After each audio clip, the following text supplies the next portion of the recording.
안녕하십니까. 오늘은 사순절 14번째 날로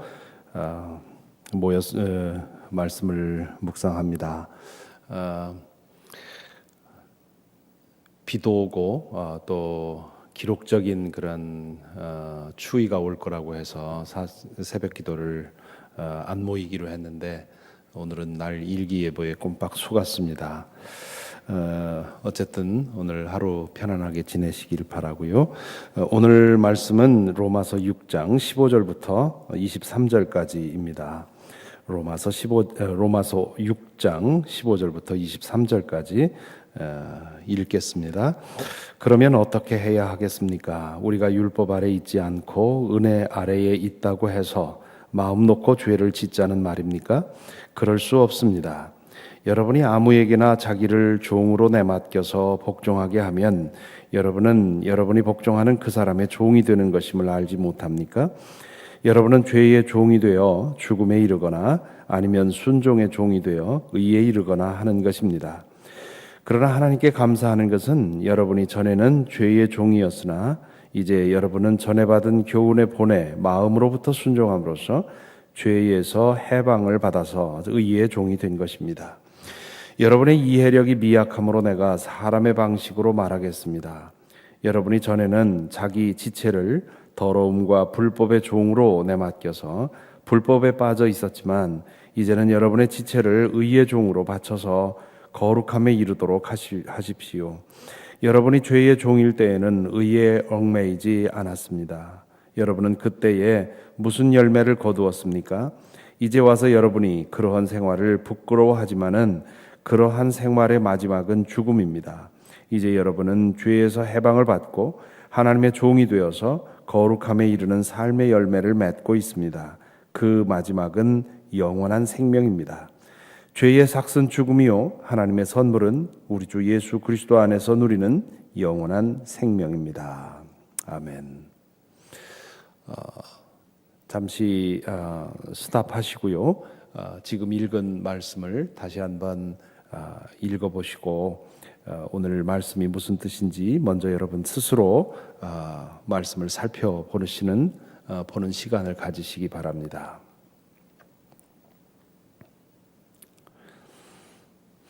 여기서 사도는 다시금 독자가 가질 법한 그런 질문을 던지지요. 15절에 보면 그러면 어떻게 해야 하겠습니까? 우리가 율법 아래에 있지 않고 은혜 아래에 있다고 해서 마음 놓고 죄를 짓자는 말입니까? 그럴 수 없습니다. 이 질문은 죄를 탐하는 인간의 욕심에서 나오는 질문입니다. 동시에 당시에 바울의 복음을 이렇게 왜곡해서 비난하는 사람들이 있었습니다. 특별히 유대적인 전통을 버리지 못하고 있던 사람들이 바울이 전하는 복음을 무법의 복음이라 비난했지요. 사도는 그 사실을 염두에 두고 이런 질문을 던집니다.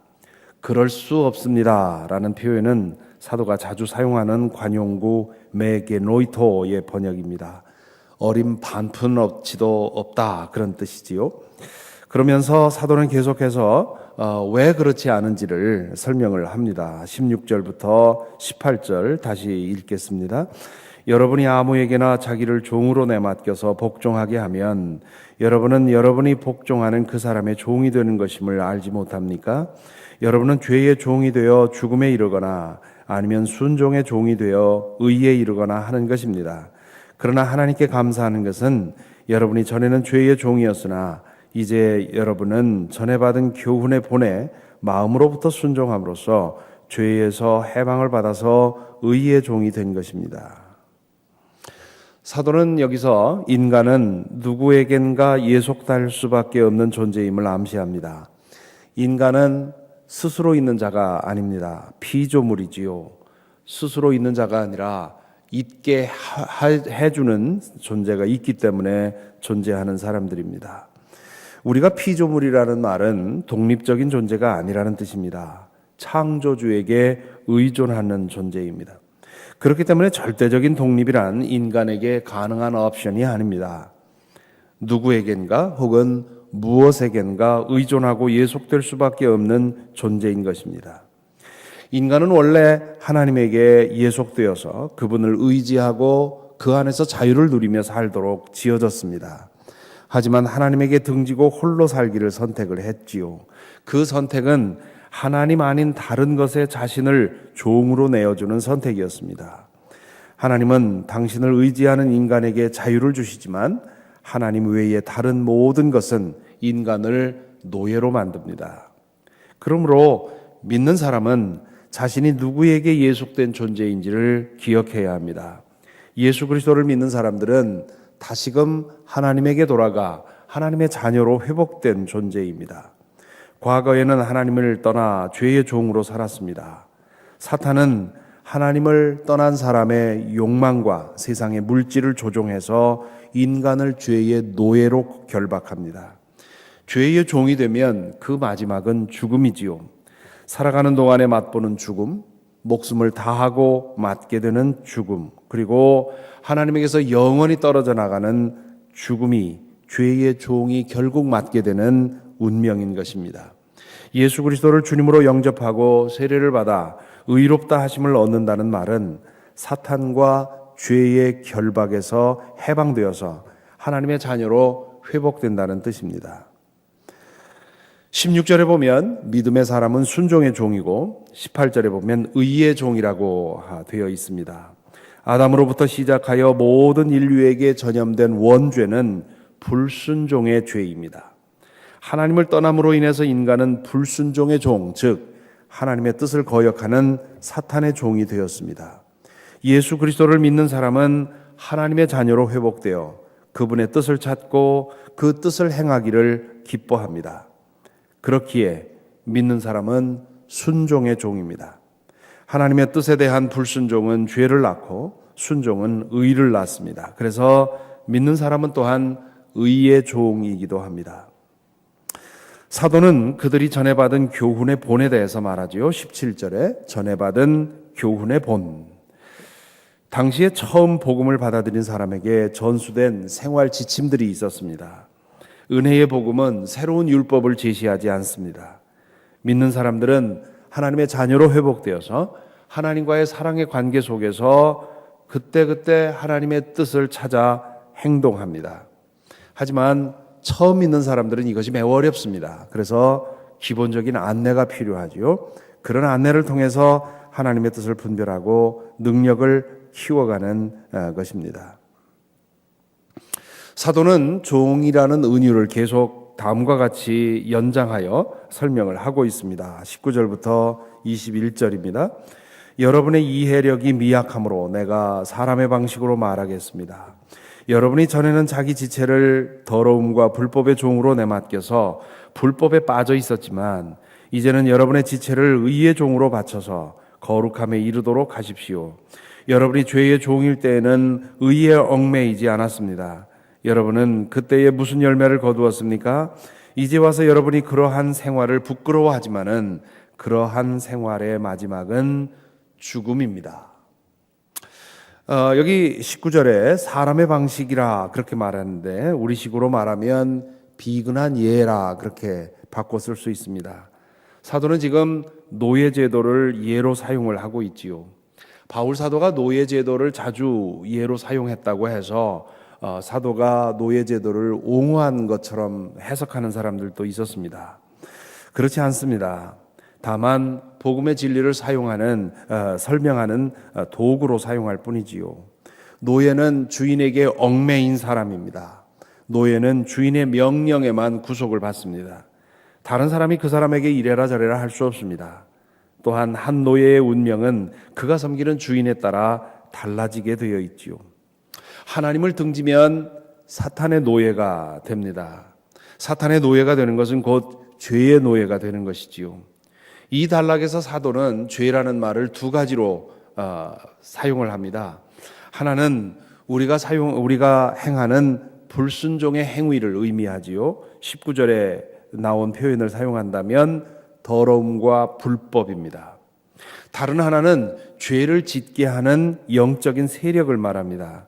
죄의 종이라는 말은 우리를 죄에 얽어매는 영적 세력이 있음을 의미합니다.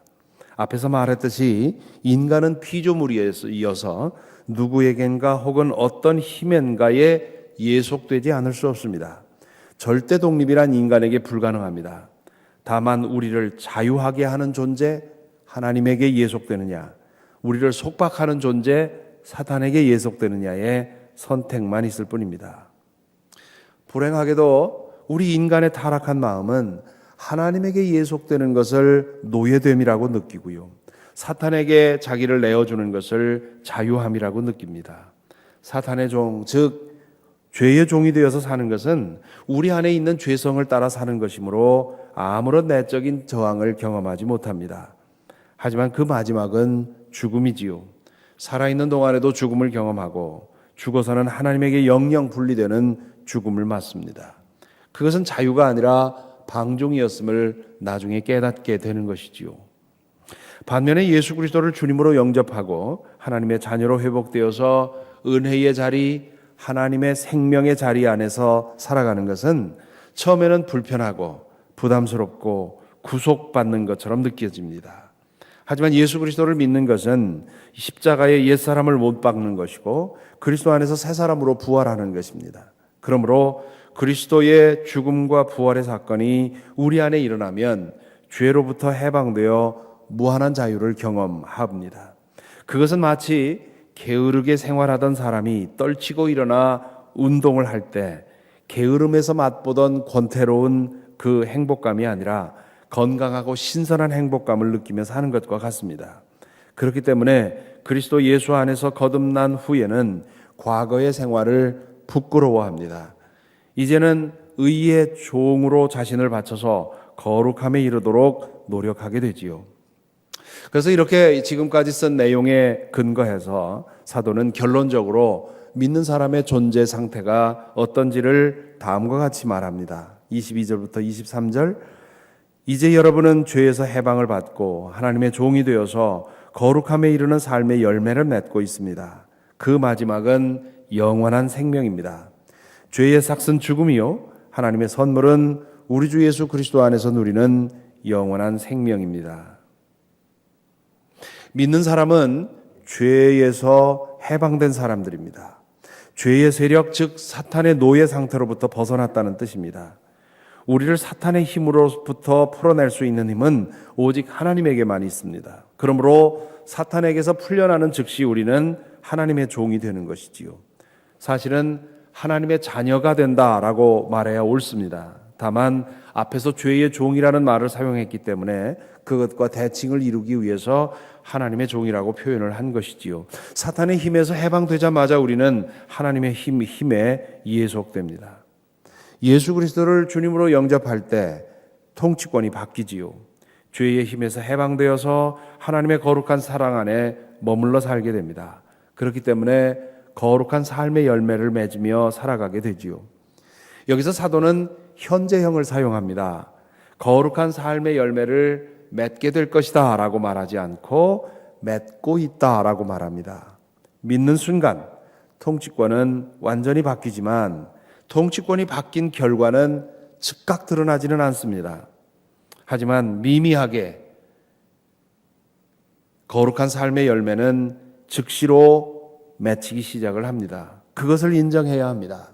눈에 보이는 변화가 없어도 이미 속에서는 거룩한 능력이 움직이고 있음을 인정해야 되는 것이지요. 이른 봄에 나뭇가지가 죽은 것처럼 보여도 그 안에서는 열매를 맺으려는 움직임이 시작되고 있는 것과 마찬가지입니다. 우리가 섬기는 그것이 우리의 운명을 결정합니다. 영원하신 하나님을 선택해서 그분의 사랑 안에 거하면 이 땅에서 거룩한 열매를 맺다가 마침내 영원한 생명을 이루게 되지요. 그 생명이 어떤 것인지 우리는 알지 못합니다. 태아의 생명과 태어난 아기의 생명처럼 연속성은 있지만 질적으로 다른 생명이지요. 물속에 사는 애벌레의 생명과 나중에 나비가 되었을 때의 생명은 같지만 다른 생명입니다. 그 생명을 사도는 영원한 생명 혹은 새 생명이라고 혹은 하나님의 생명이라고 표현을 합니다. 반면 하나님을 떠나기로 선택하면 사탄의 영향권 안에 들어가게 됩니다. 그렇게 되면 죄는 우리를 속박하게 되어서 더러움과 불법을 행하며 살다가 죽음에 이릅니다. 육신적인 죽음과 같지만 그러나 또 다른 그런 죽음, 하나님으로부터의 영원한 분리를 의미하는 것이지요. 이 6장의 말씀을 묵상하다 보면 이런 질문이 들 수 있습니다. 내가 예수 그리스도를 주님으로 영접한 지가 얼마인데 나는 아직도 죄의 노예입니다. 사도에 의하면 믿는 사람은 마치 당장 이미 죄에 대해서 죽고 죄의 세력으로부터 해방된 것처럼 말하는데 나에게는 왜 아직도 그런 일이 일어나지 않았습니까? 얼마 전에 세례를 받은 자매께서 저에게 나는 세례를 받으면 금방 달라지는 줄 알았습니다. 그런데 아무것도 변하지 않은 것 같습니다. 그렇게 말씀하는 것을 들었습니다. 이 질문은 한마디로 대답하기가 어렵습니다. 왜냐하면 질문하는 사람의 믿음의 상태가 다양할 수 있기 때문입니다. 어떤 사람은 예수 그리스도를 영접했다고는 하지만 형식적인 단계에서 끝났을 수 있습니다. 진실로 자신을 주님께 맡기고 매일매일 주님과 함께 동행하는 삶이 뒤따르지 않을 경우를 말하는 것이지요. 예수 그리스도를 주님으로 영접했다면 이 단락에서 사도가 사용한 비유처럼 자신의 삶에 대한 소유권과 지배권을 주님께 매일같이 내드려야 옳습니다. 그렇다면 매일의 삶 속에서 자신의 뜻이 아니라 주님의 뜻을 찾고 그 뜻에 순종하며 살아갈 것입니다. 그런 믿음이 없이는 죄로부터의 해방은 단순한 수사가 되고 마는 것이지요. 반면에 진실로 예수 그리스도를 주님으로 영접하고 매일 자신의 모든 주권을 주님께 맡기고 살아가는 그런 진정한 믿음의 삶을 살아가고 있는 경우에는 이런 고민이 좀 덜할 것입니다. 하지만 그런 사람에게도 이와 같은 질문이 절실할 때가 있습니다. 왜냐하면 믿음은 관계이기 때문에 믿음이 깊어지기도 하고 얕아지기도 하고 강해지기도 하고 약해지기도 합니다. 또한 우리는 여전히 육신을 입고 살아가는 존재이기 때문에 죄의 유혹을 마주해야 하고 또 때로는 죄의 유혹에 넘어지기도 합니다. 그럴 때마다 나는 정말 해방되었는가? 나는 정말 죄에 대해서 죽은 몸인가? 이렇게 질문하게 되지요. 이런 사람은 두 가지 사실을 기억해야 합니다. 첫째는 죄의 유혹에 넘어지는 것이 죄의 노예됨은 아니라는 사실을 기억할 필요가 있습니다. 죄의 노예는 죄에서 벗어날 능력이 없습니다. 하나님의 자녀들은 때로 죄의 유혹에 넘어지지만 그 상태에 머물러 있지 않습니다. 자신의 죄를 깨닫고 털고 일어납니다. 십자가 앞에 나아가서 절실하게 진실하게 회개하고 그 죄를 해결한 다음 다시금 거룩한 삶에 거룩한 열매를 맺으며 살아가게 됩니다.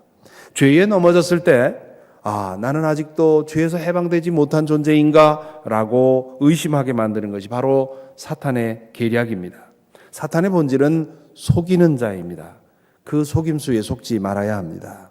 둘째는 죄의 세력으로부터의 완전한 해방은 하나님 나라에 이를 때, 즉 새하늘과 새 땅에서 그리스도의 부활에 완전히 참여할 때 이루어집니다. 우리는 육신을 가지고 이 땅에서 사는 동안 우리는 이미와 아직 아니, already and not yet 이라고 하는 이 긴장 속에 살고 있습니다.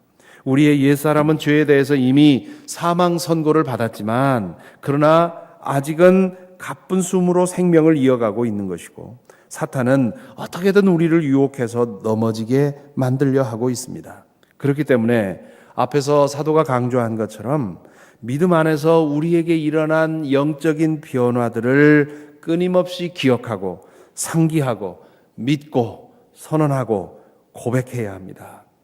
영적인 진실에 대해 우리는 모두 고질적인 건망증을 앓고 있습니다. 그러므로 이 건망증을 해결하고 이 진실을 잊지 않도록 늘 힘써 살면 그러면 우리 안에서 거룩한 열매가 더 많이 맺힐 것이고 죄로부터 해방된 그런 해방의 기쁨을 맛보게 될 것입니다. 이 은혜가 오늘도 여러분 속에 있게 되기를 바랍니다.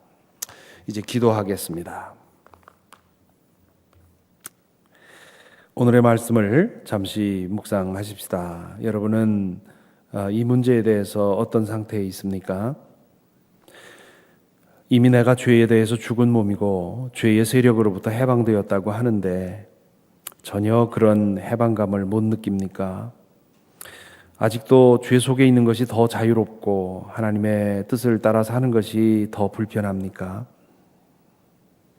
그렇다면 내가 진실로 예수 그리스도를 주님으로 영접했는지, 매일매일 주님을 주님으로 섬기고 살아가고 있는지, 나의 소유권과 지배권을 주님께 맡기고 살아가고 있는지 우리 스스로를 돌아보아야 할 것입니다.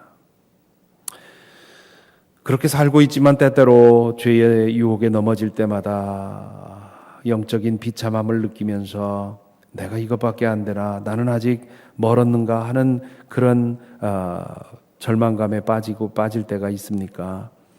그렇다면 그것이 사탄의 속임수임을 아시고요. 그리고는 십자가 앞에 나와 여러분의 그 문제를 해결하고, 그리고 새 능력을 받아서 그리고 새롭게 거룩한 열매를 맺으며 살아감으로 인해서 점점 더 죄로부터의 그 신선한 해방감, 거룩한 해방감을 누리며 살 수 있게 되기를 바랍니다. 이 문제를 위해서 기도하시면 좋겠고요.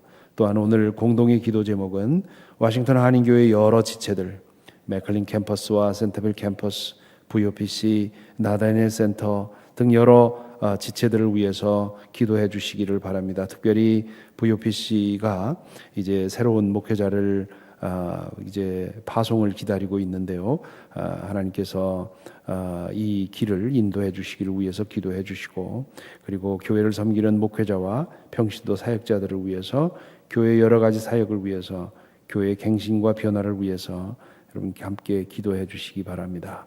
오늘 하루도 평안 속에서 하나님과 함께 지내는 하루가 되기를 바랍니다. 감사합니다.